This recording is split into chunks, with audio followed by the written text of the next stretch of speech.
Good evening. You are watching the news from the Sultanate of Oman television. First, the headlines.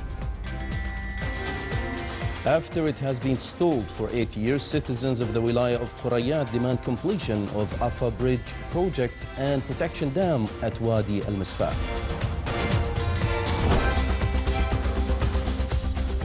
Huge explosions shake the Yemeni capital Sana'a as the Arabian coalition airstrikes continue on military sites controlled by Houthis and their allies. And after Iran met all of its commitments under the nuclear deal, Japan approves lifting of sanctions on Iran.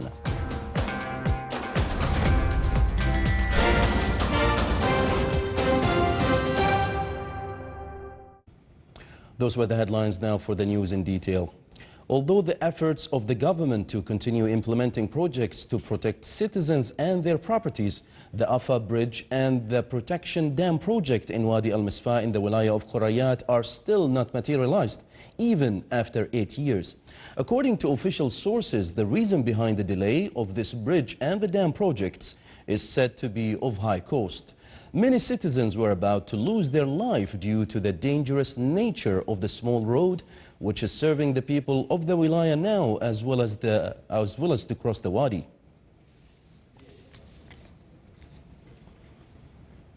Oman oil price March delivery reached $26 and 28 cents per barrel.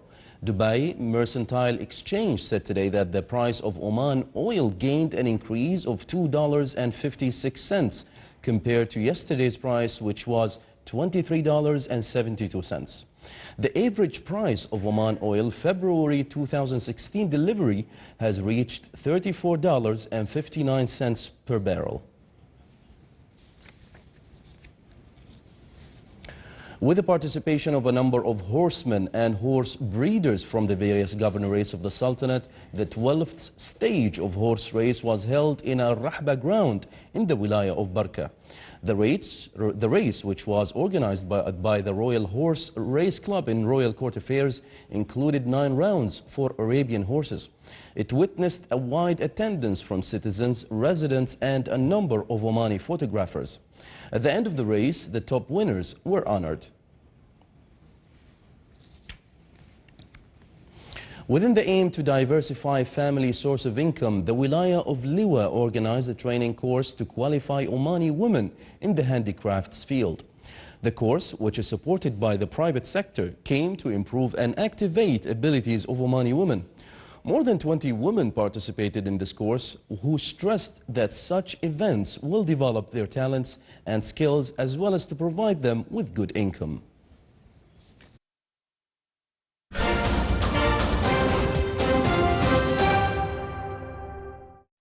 In Yemen, huge explosions shook the capital Sana'a as the result of airstrikes launched by the Arabian coalition fighter jets on military camps controlled by the Houthis and their allies.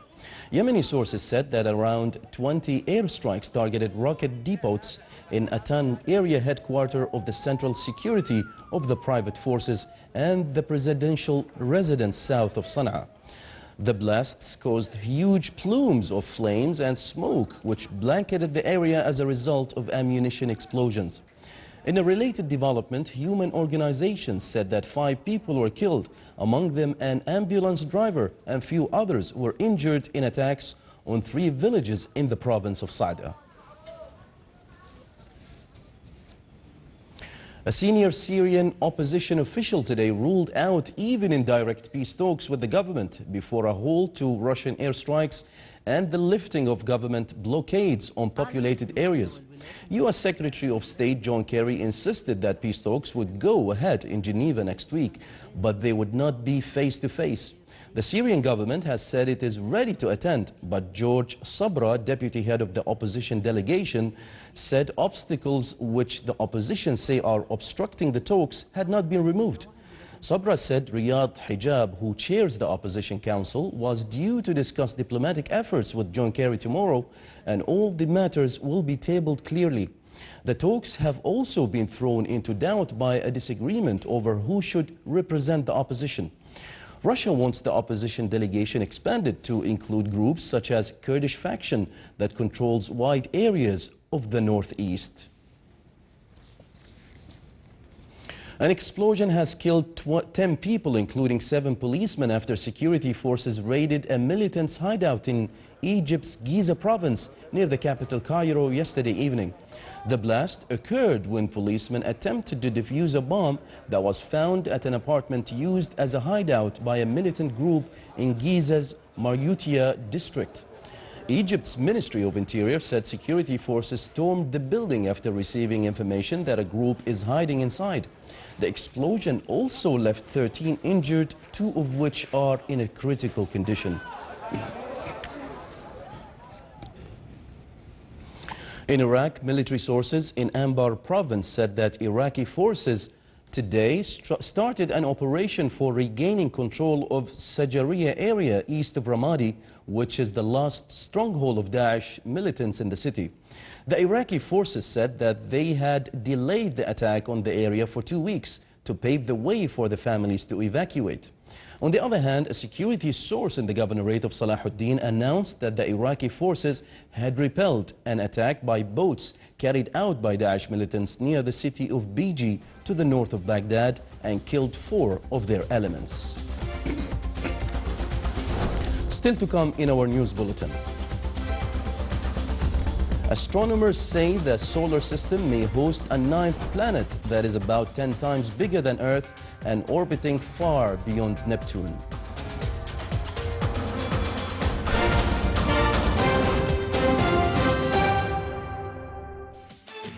شاركونا في مهرجان مسقط.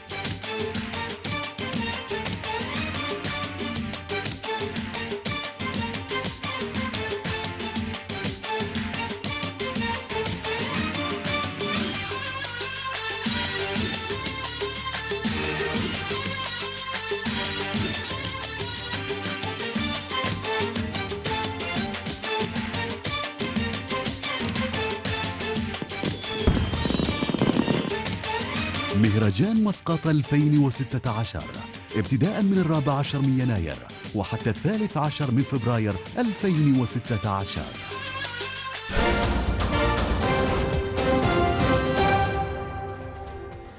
Welcome back to the news from the Sultanate of Oman television. The Japanese cabinet approved today the lifting of sanctions on Iran following the recent completion of a landmark deal to try to prevent Iran from developing nuclear weapons. The widely expected move will allow Japanese companies to pursue investment in Iran's oil and gas industry. Chief Cabinet Secretary Yoshihide Suga told reporters that the government would cancel bans on Japanese investment in both exports to Iran and in oil and gas-related business. He also said that Japan will continue to support the consistent implementation of the final agreement on the Iranian nuclear issues, as Tokyo sees it as a way to reinforce nuclear non-proliferation and contribute to stability in the Middle East. The UN certified last weekend that Iran had met all of its commitments under the nuclear deal, leading to the lifting of long-standing Western economic sanctions on the country. China's foreign ministry reiterated its call today to return to 6-party talks after South Korean President Park Geun-hye suggested 5-party talks excluding North Korea. Park's comments came amid a flurry of diplomatic exchanges involving Washington and Beijing as the international community seeks to impose fresh sanctions on North Korea for its 4th nuclear test on January 6th. Park said China's role was essential in adopting strong sanctions at the United Nations Security Council, repeating her calls for Beijing to act. The joint statement of September 19, 2005 refers to the agreement reached by the 6 parties, the 2 Koreas, China, the United States, Japan and Russia, on the peaceful denuclearization of the Korean Peninsula. China, Pyongyang's main ally, has been calling for talks to resume, hoping to curb North Korea's nuclear ambitions. More than 60 years after it was designed by one of the world's best-known modern architects, the city where President François Hollande begins his India visit on Sunday remains an oasis of calm in a country better known for urban chaos. Here is a report. Chandigarh, northern India, designed by Franco-Swiss architect Le Corbusier, The city, with its array of brutalist buildings, such as the Palace of Assembly, is like few others. This local architect worked on the groundbreaking project 60 years ago. To see him and watch him, how he built in every line his philosophy. Whether it is the order, whether it's the crystalline use of geometry, whether it is the simplicity of lines, of expression, of narration. And these were the things which we could see sitting close to him. After independence in 1947, Prime Minister Jawaharlal Nehru hired Le Corbusier to build what he hoped would be a symbol of India's modernization. In drafting the city's layout, the architect incorporated green spaces within a grid pattern. And while brutalism has largely fallen out of favor, more than half a century on, people here remain impressed. It's very green, it's clean, people are kind, civilized as compared to other places in India. So many people are coming to Chandigarh to live here, so crowd has increased, but the craze, the charm of the city is the same. Chandigarh was only designed to house 500,000 people, and as India's population grows, some fear space will run out.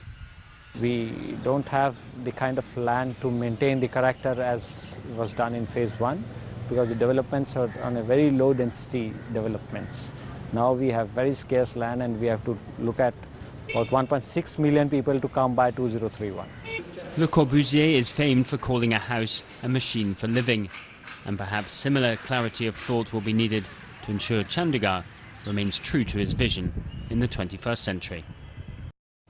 At least 44 people, including 20 children, have died after their boat sank on their way from Turkey to Greece today, with dozens of other migrants reported missing.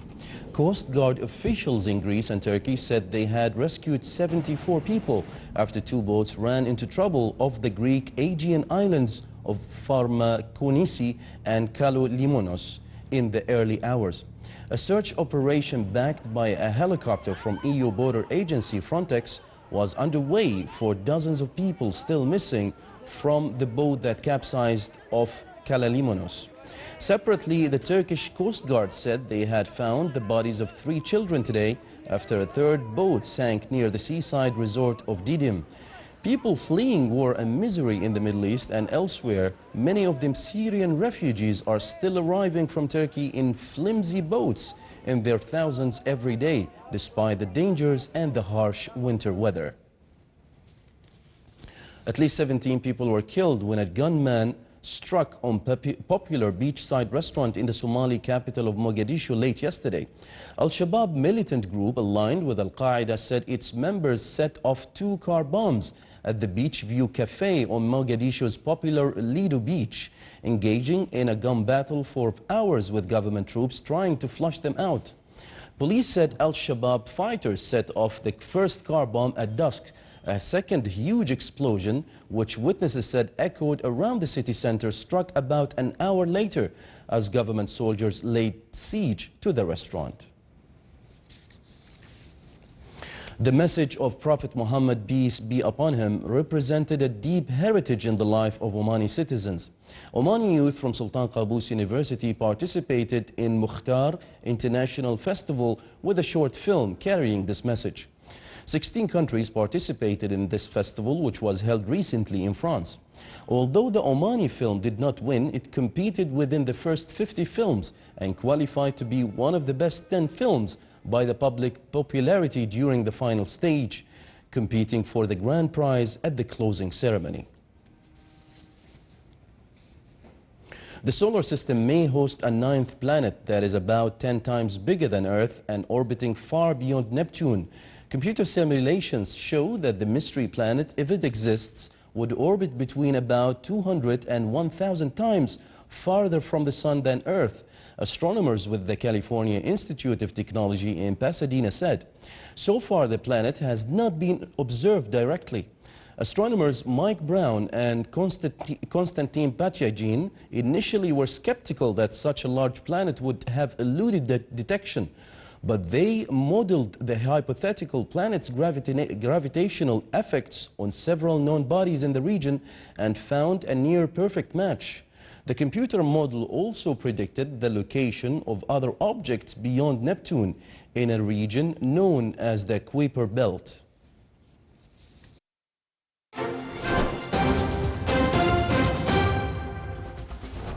Now for the general weather forecast. Clear skies will prevail over the Sultanate with chances of low clouds and fog late night and early morning in the governorates of Bahraini, Dhahira and South Sharqiyya and coastal areas overlooking Sea of Oman and Arabian Sea. Winds over the coastal areas of the Arabian Sea will be northeasterly light to moderate, occasionally active, while the rest of the Sultanate will have north to northwesterly light to moderate. Seas will be slight to moderate along the coasts of the Arabian Sea with a maximum wave height of 1.5 meters, and it will be slight along the rest of the coast with a maximum wave height of 1 meter.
This is the Sultanate of Oman Television. Before we end tonight's bulletin, here are the main points once again.